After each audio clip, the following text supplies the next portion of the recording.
when I'm ready and not before.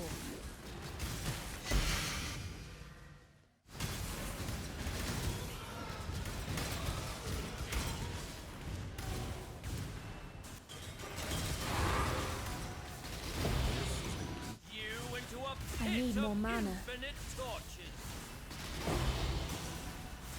My heart races. I am alive.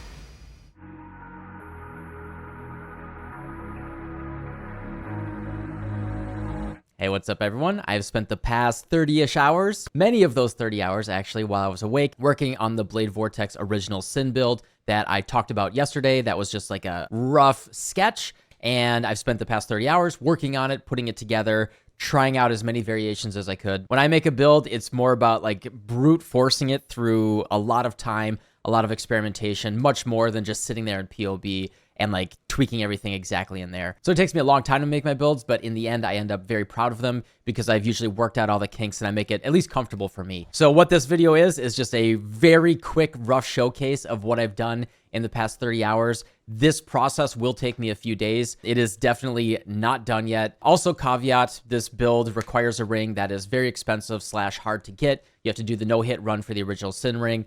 Check out the video yesterday for more details on how that ring works. There are also a couple comments saying, thanks for your video yesterday. Now the ring is twice the price. I have no control over that. I just want to share the cool stuff that I'm interested in.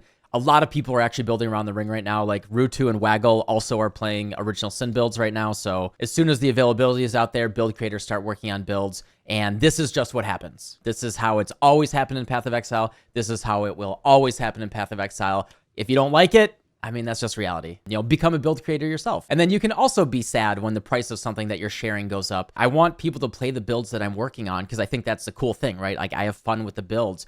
I'm not making these to brag. I'm making these to, you know, share ideas and inspire people. But anyway, with all that out of the way, I started the video with this on the screen. Hopefully you could tell from the intro clips there, that was Uber Cirrus that I killed in just like 2 or 3 seconds. This build does have the potential to do absolute ridiculous damage. So I actually have 3 different POBs right now. What I like to do is kind of start from a very, a rough stone and kind of sketch things out and see, like, in limit test different directions that I can go, right? Like, I'm basically trying to like create a sculpture here. And so I like to test both offense and defense kind of independently. And then in the middle, I'll try to like join them together. I'll try different variations.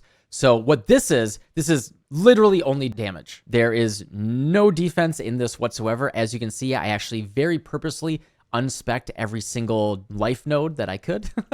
This is, 2000 life. This is a full glass cannon, hilarious amount of damage. Like, so I want to know what the ceiling of the damage is if I went all out on that. On the other end of that, I want to work on making something that is just like very comfortable and what can be playable. Unfortunately, I believe that pretty much no matter how we end up building this build, it will be more towards the glass cannon side, but there's always a balance there in what you want to end up with. So this is on the total opposite side of the spectrum. This is with me taking every single life node that I could, still trying to keep the damage in a really good spot. I mean, 59 million DPS is still pretty good. And then this is like the in-between where it's kind of like the working prototype of what is the level of like what's playable between defense and offense here. The problem is that there is a lot of configuration and a little bit of ramp as well that kind of goes into this DPS. Because it's a Blade Vortex build, we have to sit there and cast our Blade Vortex, using Unleash, get all of our blades out. And then we also have to get our Wither stacks up. We have to make sure, I'm currently using Brittle Ground and Assassin's Mark, and we have to get our flasks up, right? There's a lot of fiddly stuff that goes into this build, and that's what you're going to find a lot. You go to PoE Ninja, you sort by DPS, you're going to see crazy stuff like that, right? And at the end of the day, what I value is a comfortable, fun-to-play build.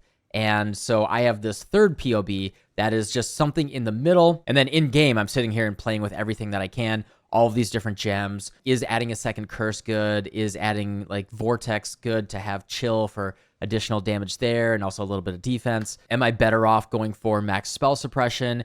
getting my crit here? Am I better off getting my crit with Brittle Ground? Am I better off using Expedition's End with Heat Shiver for just like really big, insane damage? Just to like set the stage here, this is what I've been doing. So what this is a Blade Vortex character that is using Original Sin. We're doing full Fizz damage, doing 100% conversion from Fizz to Cold, using the gloves here as well as the Cold Mastery for 100% Fizz to Cold conversion. We're also using Cold to Fire support to get Cold as extra fire, and then all of that gets converted to Chaos damage at the end with Original Sin. And then since we're an Occultist with Anomalous Withering Step, we can get our max Wither stacks really quickly for 135% more damage at the back end there. And that's the basic theory behind the build. So what we're trying to do is we're using Herald of Ash, Herald of Purity, and Hatred as our primary damage auras, as well as Zealotry. Although I turn Zealotry off while mapping for Grace to be a little bit tankier.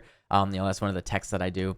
On top of that, we're using Taste of Hate, Aziri's Promise, and then scaling as many gem levels and power charges and crit as we can get. But that's the general idea, the full gist behind the build. The big change that I did based on the shell from yesterday is I'm using a Spirit Shield here that was synthesized for +1 power charges. I got this for, I think, 20 to 30 divines, which is pretty expensive, but it's a very rare synthesis on a Inch shield. And then the synergy with shield charging and blade vortexing around is just really, really good. So yeah, this variation right here, this is the in-between. We're using Expedition's End with Heat Shiver, which is some of the coolest tech out there. Expedition's End will say nearby enemies are chilled, just period. So you don't have to worry about vortex or anything like that. So they're always chilled near you. All damage can freeze since we're only doing chaos damage. Being able to freeze with chaos damage gives us Heat Shiver, which says cold damage is extra fire per chill effect. That's 30% more cold as extra fire, as well as 100% cold as extra fire against frozen enemies.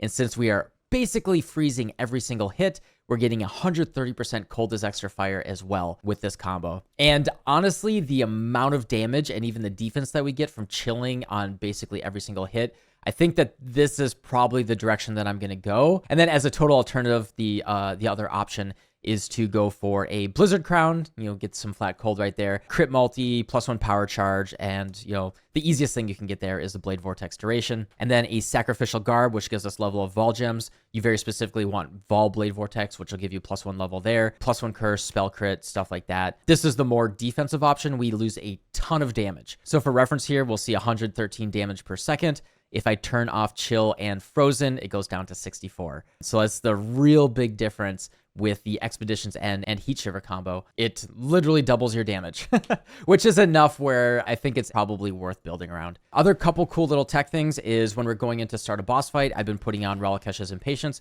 which gives us our max power charges immediately. This is pretty important because we rely on that for our critical strike chance and most of our damage. And then for about 10 seconds, you'll have your 11 charges. As long as you do that right before the boss spawns, then you're going to have your charges. You'll also get Frenzy and Endurance charges for a nice little boost going into the initial fight. Other stuff is I've been experimenting with +1 curse on the body armor, doing Hex Touch with Divergent Vortex and Divergent Punishment, which gives us some overkill reflected fizz damage, as well as Hex Bloom, which will then proliferate the punishment, can kind of help the clear a little bit. I did just break down and buy an Orias End because that'll give us some explodey and it actually makes clear a lot better as well. Other options are you can go for Freeze Prolif either through Blast Freeze on a medium or large cluster jewel, and then you can use Herald of Ice. That's pretty satisfying as well, but it's not as clean as using Orias End. Or honestly, if you don't care about min-maxing this damage as much, you could just drop Frigid Wake and take Profane Bloom.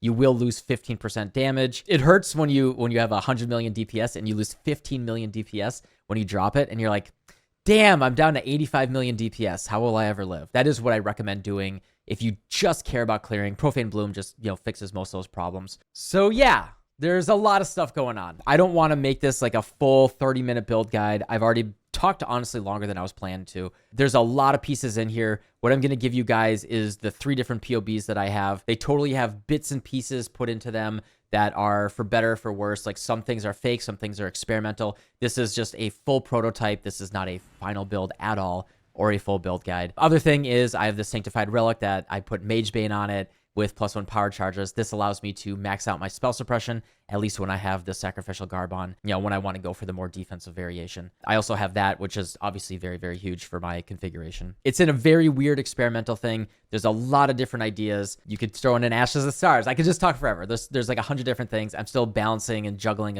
a ton of things at once, but it's really fun. This is one of my favorite things to do. So if you like this process, if you like seeing it all messy and you like seeing a build that's like halfway put together, and you maybe want to learn how at least I make builds through a lot of brute force and time and experimentation and wasted currency, feel free to join me on Twitch, and you know, you can toss crazy ideas out at me, and we'll see where we end up. But yeah, this is really fun. I am pretty committed at this point to making this a final build. So, you know, I'll keep you guys up to date over the next couple days, and I hope, you know, in less than a week, I'll have a full build guide really going into a lot of detail and kind of talking about variations and all of that. The main point of this video was the little intro there.